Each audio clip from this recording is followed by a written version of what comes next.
اہل حق ہمیشہ اپنے وقت کی باطل استحصالی قوتوں سے ٹکرا گئے، باطل نظام اور اس نظام کے محافظوں کو للکارتے رہے۔ تاریخ بتاتی ہے کہ حق کا اعلان ہونے کے ساتھ ہی باطل اپنی تمام قوتوں کے ساتھ مسافران حق کے مقابلے میں آنے لگتا ہے اور اپنی بقا کی جنگ لڑنے لگتا ہے۔ ہم دیکھتے ہیں کہ انبیاء کی ساری جدوجہد ایک انقلابی جدوجہد ہے۔ انقلاب دشمن طاقتیں ہمیشہ سپاہی انقلاب سے ٹکراتی رہی ہیں، اندھیرے اجالوں سے الجھتے رہے، لیکن روشنیوں کا سفر ہر حال میں جاری رہا ہے۔ یہ سفر آج بھی جاری اور ساری ہے، اہل حق اسے جاری رکھے ہوئے ہیں۔ نمرود کے دربار میں حضرت ابراہیم علیہ السلام کا مکالمہ علم و دانش کا مراقہ ہی نہیں، فن خطابت کا بھی ایک معجزہ تھا۔ حضرت ابراہیم علیہ السلام نے اپنے موقف اور اپنے پیغام کی تائید میں دلائل و برہان نمرود کا منہ بند کر دیا تھا۔ مرزاحان جان باز اپنی شاعری میں کہتے ہیں کہ ہم آرزوئے عشق کا اظہار کریں گے، اب اور ستم ہم پہ ستمگار کریں گے، تم بھول گئے سنت منصور کو شاہد، ہم یہ تماشا سرے بازار کریں گے۔ روح ابراہیم سے کہہ دو کہ ہم زندہ ہیں ابھی، آتش نمرود کو ہم گلزار کریں گے، جس ساز سے نہ ہو ساز محمدی حاصل، اس ساز کی ہر تار کو ہم بے تار کریں گے۔ حضرت ابراہیم علیہ السلام کے متعلق قرآن مجید فرقان حمید میں ارشاد ہوتا ہے، پھر لوط اس پر ایمان لایا اور ابراہیم علیہ السلام نے کہا میں اپنے رب کی طرف ہجرت کرتا ہوں، بے شک وہی عزت اور حکمت والا ہے۔ اور ہم نے انہیں حضرت ابراہیم علیہ السلام کو اسحاق اور یعقوب اور ہم نے ان کی اولاد میں نبوت اور کتاب رکھی، اور ہم نے ان کو دنیا میں بھی اس کا اجر دیا اور بے شک آخرت میں بھی وہ ہمارے قریب ہوں گے۔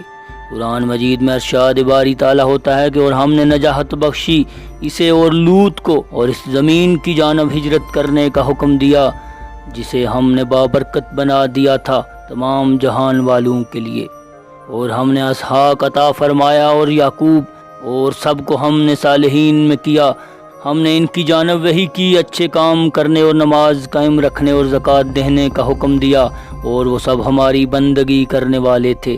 حضرت ابراہیم علیہ السلام نے اللہ عز و جل کا حکم ملنے کے بعد ملک شام کی جانب ہجرت کی تیاری شروع کی۔ آپ علیہ السلام کی زوجہ حضرت سارہ سلام اللہ علیہا بھی آپ کے ہمراہ تھیں، جن کی کوئی اولاد نہ تھی۔ حضرت ابراہیم علیہ السلام نے اللہ کے حضور دعا کی جس کا ذکر قرآن مجید فرقان حمید میں یوں ہے، اے پروردگار مجھے نیک بیٹا عطا فرما، بس ہم نے ان کو ایک بردبار بیٹے کی بشارت دی۔ حضرت ابراہیم علیہ السلام کو نیک اور صالح اولاد سے نوازا اور نبوت و کتاب کا سلسلہ آپ علیہ السلام کی نسل پاک میں جاری کیا۔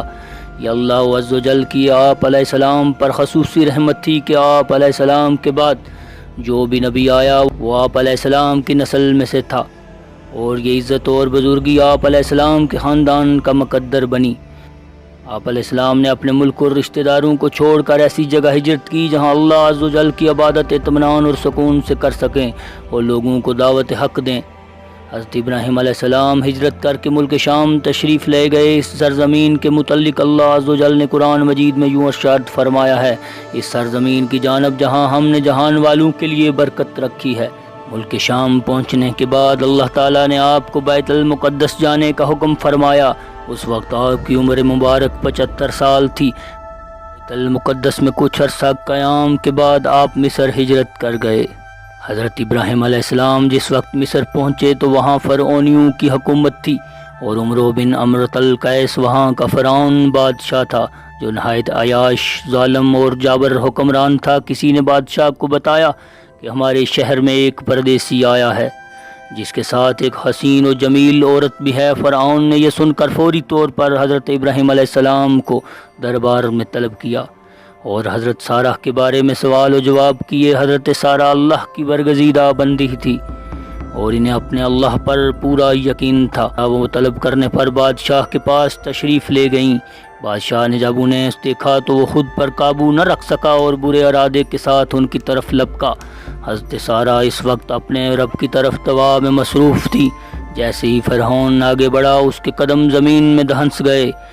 بادشاہ بدحواس ہو گیا اور جلد سے بولا، تم میرے لیے اپنے رب سے دعا کرو، میں تمہیں کوئی تکلیف نہیں پہنچاؤں گا۔ حضرت سارہ علیہ السلام نے دعا فرمائی، اللہ اگر یہ مر گیا تو کہا جائے گا کہ میں نے اسے قتل کیا ہے، اے اللہ تو اسے آزاد کر دے۔ اس دعا کے بعد اللہ نے اسے آزاد کر دیا، لیکن وہ اپنی حرکت سے باز نہ آیا۔ اس نے پھر دعا کے لیے کہا، حضرت سارہ نے دعا کی اور پھر آزاد ہو گیا۔ اس کے بعد وہ اپنے درباریوں سے کہنے لگا، تم میرے پاس کسی انسان کو نہیں لائے ہو۔ پھر اس نے حضرت سارہ کو عزت اور احترام سے رخصت کیا۔ کہتے ہیں کہ خادمہ حضرت حاجرہ کو بھی ان کی خدمت میں پیش کیا۔ تاریخ میں یہ بھی ملتا ہے کہ حضرت حاجرہ بادشاہ کی لونڈی نہیں بلکہ بادشاہ کی بیٹی تھی۔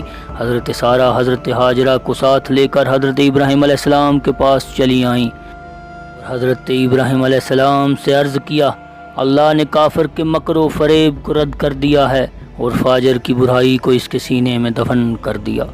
اس واقعہ کے بعد حضرت ابراہیم علیہ السلام دوبارہ فلسطین کی طرف منتقل ہو گئے۔ کچھ عرصہ گزرا تھا کہ ایک دن حضرت سارہ نے حضرت ابراہیم علیہ السلام کو فرمایا، میں چاہتی ہوں کہ آپ حاجرہ سے نکاح کر لیں، امید ہے اللہ پاک ہمیں اولاد کی نعمت سے نوازے گا۔ اس وقت تک آپ کے ہاں اولاد نہیں تھی اور پھر حضرت سارہ نے آپ کا نکاح حضرت حاجرہ سے کروا دیا۔ اللہ تعالیٰ نے سال بھر بعد ہی حضرت حاجرہ کے بدن سے حضرت اسماعیل علیہ السلام کو پیدا فرمایا۔ بعد ازاں حضرت ابراہیم علیہ السلام کے حکم سے حضرت حاجرہ اور نومولود بیٹے کو لے کر فلسطین سے نامعلوم منزل کی طرف روانہ ہو گئے۔ حضرت ابراہیم علیہ السلام اپنی زوجہ اور لخت جگر کے ساتھ صحراؤں، پہاڑوں اور میدانوں کو عبور کرتے ہوئے ایک ایسی وادی میں پہنچے جہاں دور دور تک چرند پرند نہ تھے اور نہ ہی پانی کا نام اور نشان تھا۔ وادی کے درمیان ایک بڑا درخت نہ جانے کب سے اپنے مکینوں کا انتظار کر رہا تھا۔ حضرت ابراہیم علیہ السلام نے اہلیہ کو دودھ پیتے معصوم جان جگر سمیت درخت کے نیچے بٹھایا، دور کا تہلا اور پانی کا مشکیزہ پاس رکھا اور کچھ کہے بغیر واپسی کے لیے پلٹے۔ حضرت حاجرہ نے جب یہ دیکھا تو لپک کر دامن پکڑ لیا اور بولیں، اے ابراہیم ہمیں کس کے آسرے پر یہاں چھوڑے جا رہے ہو؟ یہ تو دشت بیاباں ہے۔ حضرت حاجرہ کے بار بار فریاد کرنے پر بھی آپ علیہ السلام خاموش رہے تو حضرت حاجرہ نے عرض کیا، ہے ابراہیم کیا یہ اللہ کا حکم ہے؟ آپ نے فرمایا ہاں۔ سے ہی حضرت حاجرہ نے یہ سنا تو یقین اور اعتماد کے ساتھ فرمایا، پھر ہمارا پروردگار ہمیں ضائع نہیں کرے گا۔ چند قدم دور جا کر آپ علیہ السلام ایک پتھر کی آڑ لے کر کھڑے ہو جاتے ہیں اور ہاتھوں کو بلند کرتے ہوئے فرماتے ہیں، اے پروردگار میں نے اپنی اولاد کو اس میدان بیابان میں تیرے عزت والے گھر کے پاس لا کر بسا دیا ہے تاکہ یہ نماز پڑھیں، تو لوگوں کے دلوں کو ایسا کر دے کہ ان کی طرف جھکے رہیں اور ان کو میووں سے روزی دے تاکہ تیرا شکر ادا کریں۔ حضرت حاجرہ علیہ السلام اپنے فرزند کے ساتھ اس بیابان میں ایک تھیلا کھجور اور ایک مشکیزہ پانی سے اللہ کا شکر ادا کرنے لگتی ہیں۔ جب یہ سامان ختم ہو گیا تو حضرت اسماعیل علیہ السلام کو پانی کی شدت محسوس ہونے لگی۔ حاجرہ بیٹے کی ایسی حالت دیکھ کر پانی کی تلاش میں نکلتی ہیں، صفا و مروہ کی پہاڑیوں کے درمیان دوڑنے لگتی ہیں کہ کہیں سے پانی مل جائے۔ حضرت حاجرہ جب اپنے بیٹے کے پاس آتی ہیں تو دیکھتی ہیں کہ بیٹے نے جہاں ایڑیاں رگڑی ہیں وہاں سے پانی نکلنا شروع ہو گیا۔ اسی پانی کو آج آب زمزم کہا جاتا ہے۔ زمزم کا مطلب ہے کہ ٹھہر ٹھہر کے نکلنے والا۔